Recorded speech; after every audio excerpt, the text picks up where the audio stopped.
Hello everyone and welcome to Farm Bureau's Voices of Agriculture. This week coming to you from the state of Mississippi. On the show this time, we visit the farms of the finalists for the 2015 Young Farmers and Ranchers Achievement Award and the YF&R Excellence in Ag Award. We'll be right back. Stay with us. The modern farm depends on technology that allows crops to be grown in a way that protects our environment, including our vital water resources. Healthier animals and crops are the goal of professional farmers who use technology, improved practices, and chemicals that are safe for their produce, our environment, and consumers. It's the combined contributions of Mississippi farmers and their suppliers that continue to evolve the modern farm, ensuring a bright future for farming in Mississippi. The Farm Families of Mississippi, partners working together. Each year, young farmers from across the state have the opportunity to win fabulous prizes in the Young Farmers and Ranchers contests.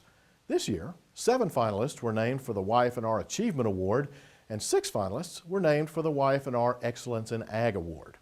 The judging panel spent a good bit of time getting to know the finalists and learning about their operations. So why don't we do the same? First, let's meet the finalists for the 2015 Mississippi Young Farmers and Ranchers Excellence in Ag Award.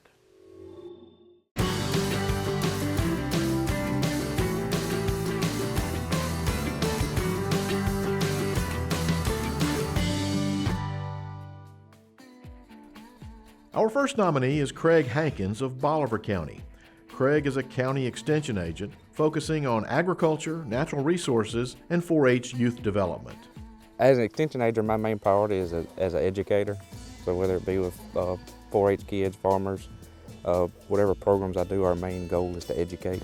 One of the ways he helps educate is by his work with the Delta Ag Expo each January in Cleveland. We'll have about 120 exhibitors, 120 to 130 exhibitors come in and set up booths at the expo building. It'll be a 2-day deal. Craig also works hard promoting rice with his work on the Rice Tasting Luncheon that recently held its 25th anniversary. They send in rice dishes from all over, different restaurants all over Delta. People from all over the community, they come in, they taste these different rice dishes, kind of promoting Mississippi grown rice. Next we have Nick Simmons from Tippah County. Nick is the extension agent in Ripley. I serve as the Ag and Natural Resources agent, so that encompasses a lot. Pretty much anything that deals with ag, horticulture, turf grass, animal systems, plant systems. Natural resources kind of takes care of our forestry and land management. So most of my consultation work deals with clients that have an interest in those areas. Nick grew up on a farm, and that background has helped him with his current job. Nick and his wife, Michelle, have 3 children, Alan Thomas, who is 8, Weston, who is 3, and 1-year-old Anna. Our next finalist is John Carson from Rolling Fork. John is an extension agent for Sharkey and Issaquena counties. He's responsible for providing leadership opportunities and coordinating educational events to local folks. Mainly, I deal with agricultural row crops. That's my main duties or responsibilities. But I also have other responsibilities such as 4-H and then community resource development. So 4-H includes shooting sports, horse events, livestock events, things of that nature, and then community resource development, help out in the community wherever I can, whether it be annual festivals, annual events, things of that nature. John is also involved in the 4-H youth program on a county, regional, and state level. John and his wife Tori have 2 children, Lily Grace, who is 6, and 3-year-old Reed. Next we have Matthew and Gaia Hawk from Starkville. The Hawks are both affiliated with Mississippi State University. I'm an assistant professor of agricultural information science with a 70% teaching appointment and 30% MAFIS research appointment. And so I teach undergraduate and graduate coursework and then do some research projects in addition to that. I'm currently working on my PhD in agronomy, so just all field crops in general, specifically looking at corn right now. My master's was in corn agronomics. We're looking at different planting dates and populations, and then the effects that that has on different hybrids and water conservation and just kind of a slew of different things. Communications seems to be their forte. That's my educational background though, is how do I Communicate communicate and educate people about agriculture.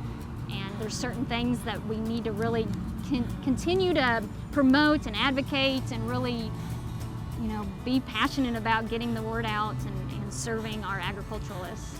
And I really like working in the field, so it works out well. It keeps me grounded. Our next nominee is Brian Layton from McGee. Brian is a full-time diesel technician for Mississippi Ag Company in Simpson County. I've been there full-time for a year now, and I was there 3 years part-time. I do mainly small ag and turf and utility, and I do some large ag, row crops and stuff like that. The Layton family has been farming for 3 generations on the same farm in Simpson County.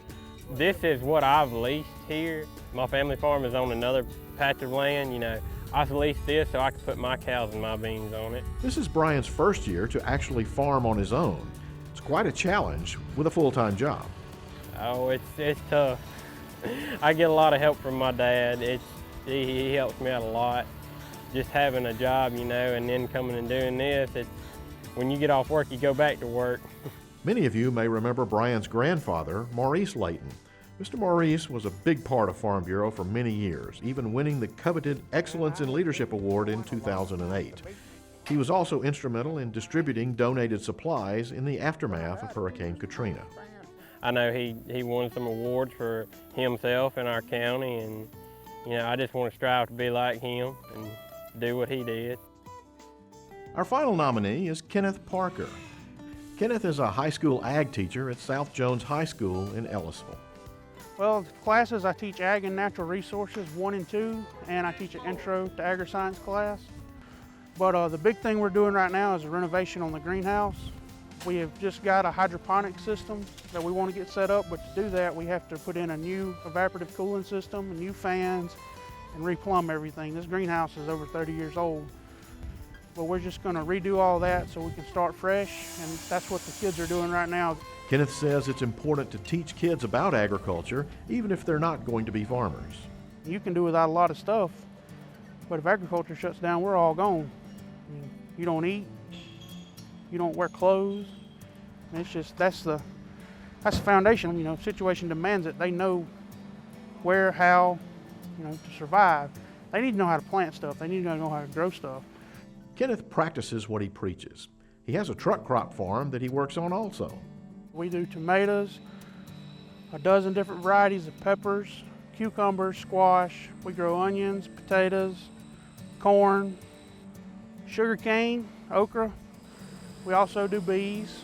We raise bees both for pollination purposes. We resell the bees themselves during the spring, and we collect honey, mostly the honey.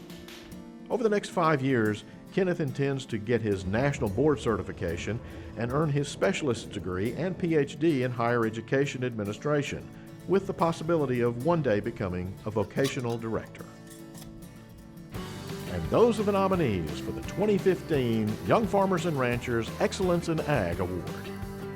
We'll be back to meet the finalists for the Y&R Achievement Award right after these messages. This farm has been in my family for over 60 years. I can truly say that my roots are firmly planted in the land and the legacy that my parents and grandparents have built here. I read a quote once that said, "Greatness is pursuing your passion every day." You might not understand the passion it takes to be up before the sun and fall into bed well after it sets. But I learned it from my parents, and I hope to pass it on to my children. The farm families of Mississippi, pursuing passion every day. And welcome back to Voices of Agriculture. We're visiting the finalists of the 2015 Mississippi Young Farmers and Ranchers Awards. We've met the finalists for the Excellence in Ag Award, and here are the finalists for the Y&R Achievement Award.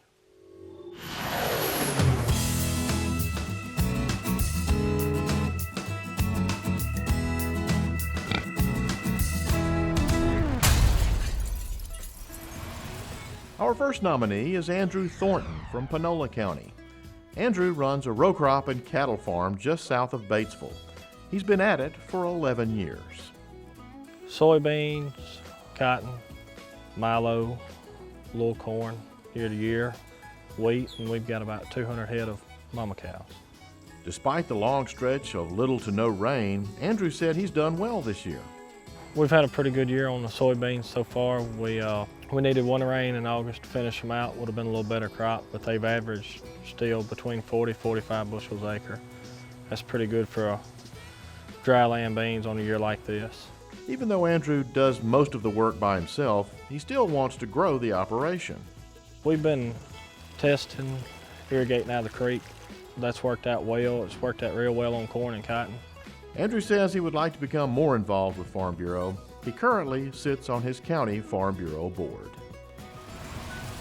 Our next nominee is Clay Mask from Shannon. Clay is a row crop and cattle farmer in Lee County. The main part of the operation is the row crop, and I myself work 3,200 acres. And Mass Farms Partnership also has 3,200. Before my father passed away, we kind of were in partners on all of it. So when he passed away in 2012, I kind of took over the Mass Farms Partnership side of it, and I just manage it for my mother and my two sisters now. His cattle herd is mostly Angus-Brangus cross. There should be 20 mama cows and calves on this place, and then there's 20 more on another pasture that I own. Clay also likes to give back to the community. For instance, he helps youth that want to be involved in 4-H. The kids that are in 4-H, we're big in the calf showing and carrying them to state fairs and letting them get involved with that. The ones that don't have a place to keep a calf, we'll keep it for them. And we'll haul it to the state fairs and to the county fairs and stuff like that. This third-generation farmer has done a lot with his farm in a short period of time. I think the proudest thing that I would say that I am the proudest of would be probably the row crop part. To go from 150 acres to 3,200 in 7 years, that would be probably the proudest part. From Belzona, our next nominees are Jeremy and Elizabeth Jack. The Jacks run a row crop operation named Silent Shade Planting Company in the Mississippi Delta. I grew up on Silent Shade, and as I got older, I went to college and came back and decided I wanted to farm. I really enjoyed it growing up, doing it my entire life, and that's what I wanted to do. And the farm size grew considerably as more family members came back to the farm. My sister came back, my wife is back, and my brother-in-law is back here now. So, Jeremy's parents moved here from Ontario, Canada in 1979. They looked for places to farm across the world and found that the Mississippi Delta was a phenomenal place to farm. We're very, very fortunate that they decided to come down and move to Mississippi and live here, and we're in a much better spot because of that. Jeremy and Elizabeth are very tech savvy and spend a lot of time farming in front of a computer. Elizabeth also updates the farm's social media sites. Jeremy works with software that streamlines the operation.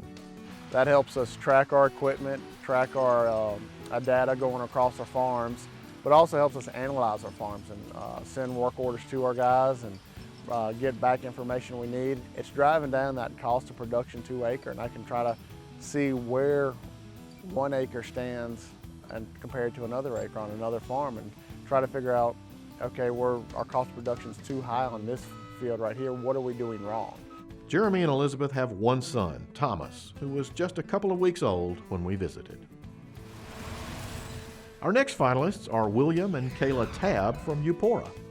The Tabbs run a row crop and produce farm in Webster County, featuring soybeans, corn, peanuts, and sweet potatoes. Early season rains this year put planting later than usual and created a domino effect. We're just starting on the beans. All our beans were late because we concentrate on the peanuts, you know. That's our main objective, is the peanuts. That's the only thing I'm really can really pencil in a profit. So that's what I'm working with. So we plant the peanuts, and then everything else kind of falls into place. This is William's first year to grow sweet potatoes, and he says it's been a challenge.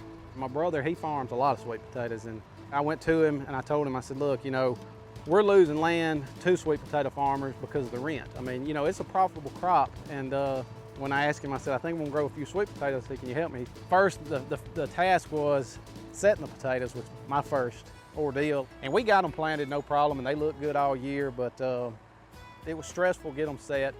Now we're harvesting, which harvesting makes the setting seem like a walk in the park, you know, like rainbows and unicorns. Now I've got 35 people out there on a given day William says that peanuts are his sure thing crop, but he likes to have the others for balance. The rotation has really benefited me. I mean, that's my key. I'm making good crops, no irrigation. I don't want to get any smaller on the row crop. I want to keep a peanut, corn, cotton rotation. And even though I hadn't planted cotton in 2 years, but I'm going to put that back in there. That's what got me here, and expand on my produce. William says that he owes his success to the way he was brought up. My dad gave me the knowledge. He didn't even want me to farm, but he did give me the knowledge. He gave me just enough that I had to earn it on my own, and I went through the good times, and I've already been through some bad, so these bad times don't scare me anymore. You know, he gave me the tools I needed to diversify, and I got a lot of good coaching from my brother and the community, so the knowledge is big. Kayla is a school teacher at the local school district, and they have 4 children. Brady, who is 10, Grant, who is 8, 7-year-old Adelie, and Gibson, who is 2. Next, we have Brett and Memory Sanford from Collins. Brett manages a 5,000-acre row crop operation in Covington County. It's a family-owned operation. My grandpa started out farming watermelons, in which we started with that a little while, but then we said if we can't gather it out of a combine, we ain't gonna fool with it. So it helps hard to find these days, as y'all know. But my dad's farmed, and now me and all my brothers farm. Brett also owns and operates the feed and seed store in Seminary. And we have feed, fertilize. I mean, we sell Nutrena feeds, and we sell Pioneer seed, which is a big deal in this part of the world. We service several thousand acres. We run anywhere 6 to 8 spreader trucks, and we also have 2 spray trucks that we do custom applicating with, and we also have a row crop rig that we do custom applicating with. Brett is also innovative enough to save time planting ryegrass by using an airplane. We've been doing that for about 4 years now. These cattle guys is on us wanting to get the beans off earlier so they can get the ryegrass planted, so we save them time with flying the plane there to get the grass on up, so when we cut the beans there, they can turn the cattle in and go to grazing. According to Brett, the general public doesn't realize the time that farmers spend doing their job. You know, everybody thinks farming life's easy, and it's not. I mean, there's many hours involved.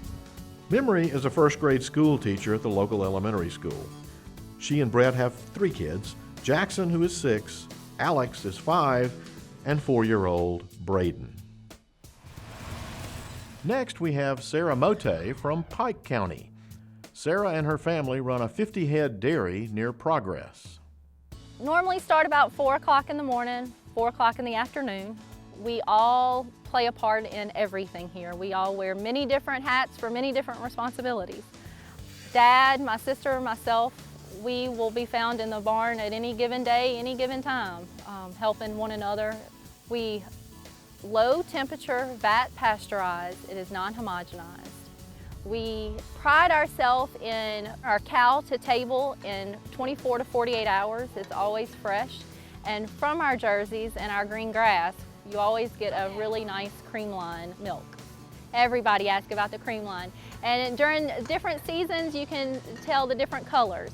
When the grass is really rich, you're going to have a nice rich colored milk with a nice rich cream line. In addition to their cream line milk products, they're also becoming famous for their delicious cheesecakes made right on the farm. The Creole cream cheese cheesecakes, Milk Lady cheesecakes, were brought to life by my mom in 2001 when a customer came to the farmer's market and asked her if she had ever made a Creole cream cheese cheesecake before, and she said no. She was handed a recipe, and from there we have the Milk Lady cheesecakes. My happy place here on the farm is the Milk Lady Cheesecake Kitchen. I spend most of my time and most of my effort in there, and especially right now, we are getting into the holiday season. We will get very busy through Thanksgiving, Christmas, and our new venture last year, our Creole cream cheese king cake cheesecakes. We use our fresh eggs and our Creole cream cheese to make a Creole cream cheese cheesecake.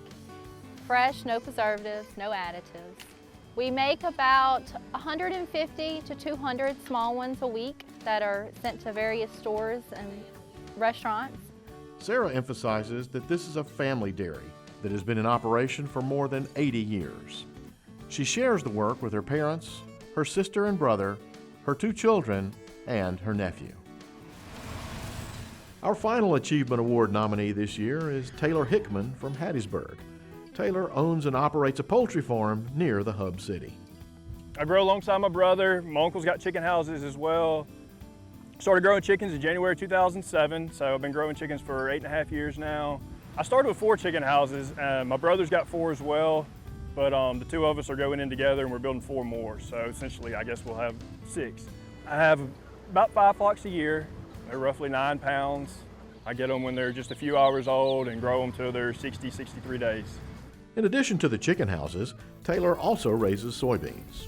85 acres in soybeans. It's not a lot, but it's all that was available really. Soybeans seem to do pretty well on this chicken litter ground. We've cut really good bushels the last few years for dry ground beans anyway. One of the concerns Taylor has with his poultry operation is the possible introduction of avian influenza that's been infecting the Midwest. From what I've heard, I think Mississippi's low risk. Hopefully we're low risk. You know, these challenges come along from time to time and we've got to be cognizant of them and be aware of it and try to do everything we can to prevent it. Taylor has seen the value of Farm Bureau and has been involved for many years. I got invited to a Young Farmer and Ranchers meeting in Tupelo back in 2008. They put me on the board after that, and I just kind of worked my way up. I'm the vice president of Forest County Farm Bureau now. And those are the nominees for the 2015 Young Farmers and Ranchers Achievement Award. We'll be back with the announcement of the winners right after this timeout. Stay with us. We visited all of the finalists for the 2015 Mississippi Young Farmers and Ranchers Awards, but before we see who won these awards, let's take a look at the prize packages that the winners receive. The winner of the Excellence in Ag Award takes home this zero-turn lawnmower provided by Southern Ag Credit and an all-expense-paid trip to the American Farm Bureau Federation Convention representing Mississippi in the National Young Farmers and Ranchers Excellence in Ag Award competition. The winner of the Achievement Award receives a full-size pickup truck courtesy of Southern Farm Bureau Casualty Insurance Company, $500 cash courtesy of Ford, 100 hours use of a John Deere tractor, 250 hours use of a Kubota tractor, $1,800 towards the purchase of technology from Mississippi Farm Bureau, and an all-expense-paid trip to the American Farm Bureau Federation Convention representing Mississippi in the National Young Farmers and Ranchers Achievement Award competition. So let's find out the winners of the 2015 Mississippi YF&R Awards. The Excellence in Agriculture Award winner for 2015 is Matthew and Gaya Hawk. I do want to thank Farm Bureau for having this competition to recognize the efforts of those of us who aren't lucky enough to be farming full-time as our profession, but are very passionate about it, about educating the future of agriculture. And the 2015 Achievement Award winner is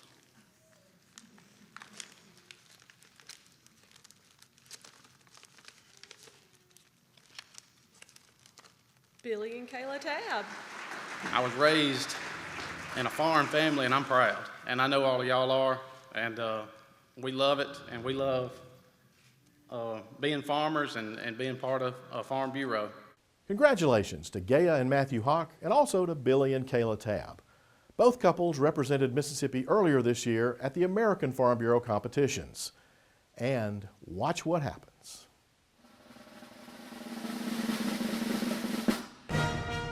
William and Kayla Tabb, Mississippi. Billy and Kayla Tabb, the National Young Farmers and Ranchers Achievement Award winners. That's all the time we have for this edition of Voices of Agriculture. We hope you've enjoyed the show and will be with us again next time. For all of us here at the Mississippi Farm Bureau, thanks for watching.